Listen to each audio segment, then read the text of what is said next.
അടുത്തിടെ പുറത്തിറങ്ങിയ ഒരു സോംബി ഹൊറർ കോമഡി മൂവിയാണ് കോൾഡ് സ്റ്റോറേജ്. സ്ട്രേഞ്ചർ തിങ്സിലെ സ്റ്റീവ് ഹാരിങ്ടൺ ആയിട്ട് എത്തിയ ജോ കീരിയാണ് ഈ സിനിമയിലെ പ്രധാന കഥാപാത്രം. അദ്ദേഹത്തെ കൂടാതെ ലിയാം നീസൺ, ജോർജീന ക്യാമ്പൽ എന്നിവരും ഈ സിനിമയിലുണ്ട്.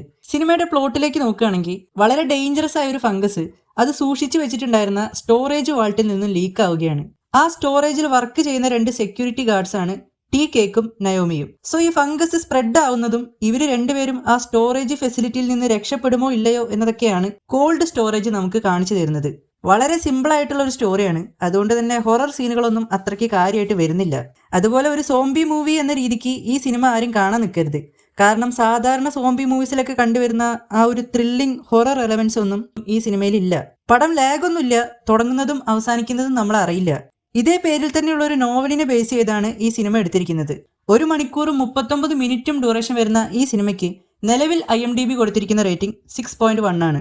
സോ ഈ സിനിമയിൽ പ്രത്യേകിച്ചൊന്നും പറയാനില്ല എന്നതുകൊണ്ട് തന്നെ ഒരു മസ്റ്റ് വാച്ച് ഐറ്റമൊന്നുമല്ല. സ്റ്റീവ് ഹാരിങ്ടൺ എന്ന കഥാപാത്രത്തെ ഇഷ്ടപ്പെടുന്നവർക്കൊക്കെ ഈ സിനിമ ഒരു തവണ കാണാം. ഒരു റിപ്പീറ്റ് വാല്യൂ ഉള്ള സിനിമയല്ല കോൾഡ് സ്റ്റോറേജ്.